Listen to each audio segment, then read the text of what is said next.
two, at least by the Park Commission, the monument to the 35th Indiana and the 99th Ohio there. The monument there is also a testament to how much erosion there has been down this slope. Look how relatively short that monument seems to be. That's not because it has sunken. That's because so much stuff has eroded down this slope. Look up to the 19th Ohio, or excuse me, 19th U.S. monument right here. Look how much of the foundation of that monument is exposed. So, there have been changes like that on the battlefield as well. So, Intensity is a problem. But the Park Commission put the commemorative features for Barnes Brigade right here. As we walked away from Dodge's position, we went past the little marker for the 8th Kentucky. The 21st Kentucky, you see, is not actually here on the ground, and there was a little marker for the 51st over there as well. So it's worth noting that neither the 99th Ohio or the 35th Indiana are really here. They are they're in the second line, commanded by Colonel Peter Swain, and they're out in the field out there. Swain says by Starkweather. I'm not real sure, but they're a considerable distance to the rear, forming a support line, there's just continued. We're talking about the continued depth of this position. It never reaches the road after Beatty, John Beatty is moved. So George Thomas is never able to restore the line, move north into McDonald Field, and extend the line to Reed's Bridge Road on the afternoon of the 20th. There are simply too many Confederates up there, and the Union troops, the Union commanders have all agreed we're not going to launch an attack on the 20th. But by holding this position and this angle, Thomas has, first of all, he's preserved on the afternoon of the 20th. He's preserved the Horseshoe Ridge position, just as the Horseshoe Ridge position protects somewhat his rear here. But those lines never connect, and he doesn't connect to the Reeds Bridge Road. Confederates continue to occupy McDonald Field, so he has at best a problematic path of retreat through McFarland's Gap, all of which are factors, significant factors, in Thomas deciding that on the night of, or as darkness approaches on September 20th, he's going to have to retreat. He doesn't think the Army can stay here overnight. Gordon Granger and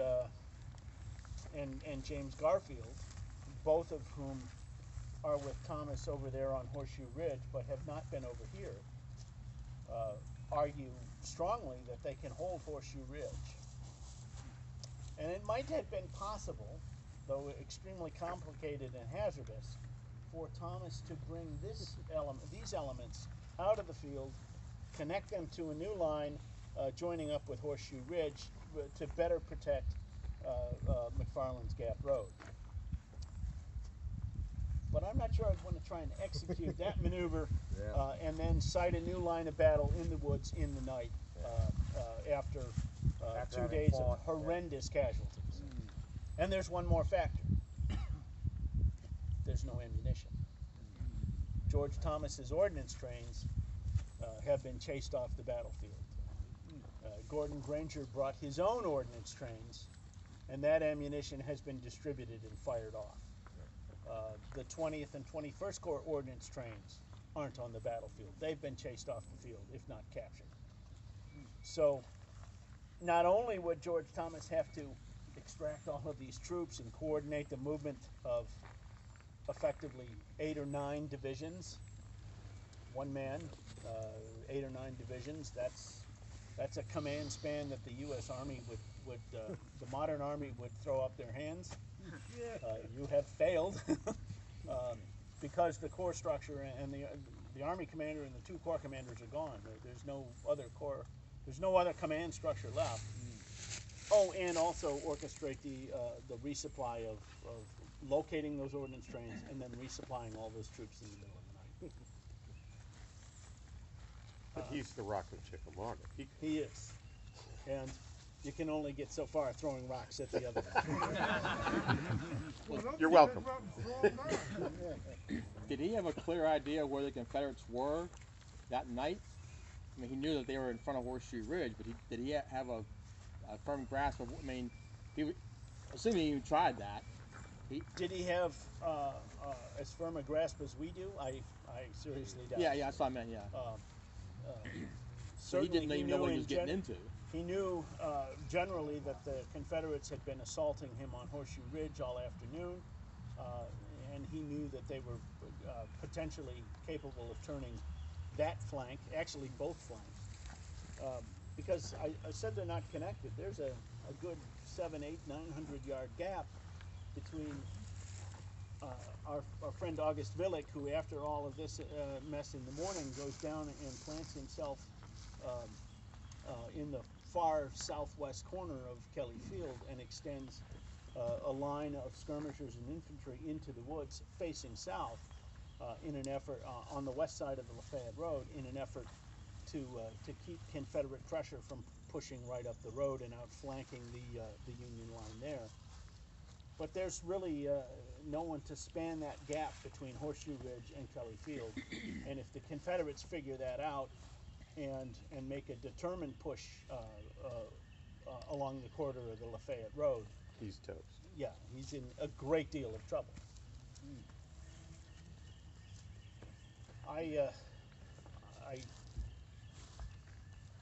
This is an interesting little walk. It's it's got the monuments. It's got the all Irish 35th Indiana. And all Indiana. The afternoon of September 20th for these guys becomes relatively quiet, at least until the end of the day when the retreat happens. It's 4 o'clock. We got plenty of time. So the Confederates have their own issues, trying to restart an attack in this area. The disjointed nature of the Confederate fighting on September 20th is probably the thing, just as much as any Union heroism, that saves the Union Army. Because just about the time that Longstreet's men punch through that hole, that they're driving the roughly 1/3 of the Union Army that's left down there off the battlefield, and then turning to confront Horseshoe Ridge, the entire Confederate right wing, 5 divisions, essentially go quiet. There's some skirmishing, there's a little bit of maneuvering, but after Govan attempts to penetrate at about noon and then retreats in a circular fashion, finally retreats himself off the battlefield by 1 o'clock, there's no serious fighting. For somewhere between 12:30 until 4:30, 4 hours roughly, there's skirmishing, there are people getting killed. Colonel King, Edward King of King's Brigade down there, got his mortuary monument. He is shot in the act of dismounting from his horse, or immediately after he touches ground, shot in the head and killed by a Confederate bullet. I hesitate to use the word sharpshooter because everyone thinks of some guy with a scope, but there are still people suffering casualties on this line. But there are also people like the 93rd Ohio who are trying to figure out how to get the body of Lieutenant William Richmond back home So you get $500 in gold. o'clock in the afternoon, Longstreet and Bragg have their sort of infamous meeting where Longstreet tells Bragg his success, and he walks away thinking that Bragg thinks he's lost the battle. Bragg talks about trying to get the right wing invigorated, and Longstreet says, well, give me some of them. I can use more troops where I'm fighting. And Bragg says, there's not a man of the right wing that has any fight left in him. Well, that's very inspiring, General. From the commander. Yeah. I'm glad you're confident of final victory. But Bragg, even though that's Bragg's manner and attitude, he hasn't given up. He's really trying to get D.H. Hill and Leonidas Polk, really Polk, but he's trying to get the whole force back in action and trying to get a coordinated attack going. But it's not, it's, I don't know, I'm from Illinois, I'm a federal, but I hate to see, it's painful to watch such a dysfunctional army. You know, the Confederates suffer as many, perhaps as many as 20,000 casualties. The accepted park figure today is 18,554. But one of the earlier histories of the battle, Henry Sist, who's a staff officer in the Army of the Cumberland, actually places the Confederate casualties at around 20,500. And as you just, you know, the exercise we did this morning with 48th Tennessee, where Jim identified something like 8% additional casualties just in that regiment. You know, if you have 18,000 casualties and you're off by 10%, well, now you have 19,800 casualties. So it's very conceivable that they have lost 20,000 men out of roughly 70,000 involved. And to know that many of those men died simply because Hill and Bragg or Hill and Polk and Walker are quarreling about which brigade to throw in at the height of an attack is extremely frustrating. It should be frustrating for anybody with any sense of professional military understanding. And so Thomas does valiant work here, but he's also very lucky. And but he's going to have to get off this field. He can't stay. Jim, Stovall and Adams retreated north after their attacks peter out? Retreat onto the McDonald farm on the high ground where the McDonald house So sort of was. northwest. Well, no, they retreat north, back up the corridor of the Lafayette Road to the McDonald farm, and they form a line on the hill where the visitor center is, facing to the south. But because of some concern about Federals to the west, which would be the two Indiana regiments of Beatty that had been driven off in that direction, and Federal artillery fire from Snodgrass Hill, they then withdraw eastward into the woods east of the McDonald farm. And that is where Breckinridge then will reconstitute the division, get all three brigades, Helm now under Lewis, and Stovall and Adams back to, well, and Adams is gone, wounded and captured, but he'll get those three brigades back together again. He actually deploys them facing south towards this position. They're deployed up here to the north looking in this direction, because they've kind of figured out where the Federals are now. And they'll sit there through the afternoon and towards late afternoon. So you mentioned that there are Confederates in the McDonald field. It's not those guys. Who are they? Well, they retreat, and then Govan sweeps through there and comes down to the north end of Kelly Field, and he has to withdraw. And he makes a circular movement way out to the west and then back across the McDonald Field to the east side of the Lafayette Road. You've got Forrest, who is trying to interdict Granger as he comes down. His men they're kind of on the very northern edge of the McDonald Field, operating along the Lafayette Road, across the Lafayette Road, just north of McDonald's, and that ground is under the fire of artillery that Forrest masses along this same low rise of ground where it crosses the Reed's Bridge Road, just to the north, where the Tennessee Confederate Artillery Monument stands today. That's the edge of the battlefield park, and on the north side of Reed's Bridge Road is a street in Fort Oglethorpe that comes in there, which is called Forest Avenue. And along that north-south stretch of Forest Avenue is where Forrest lines up Morton's battery, Huggins battery. He gets one gun from Cobb.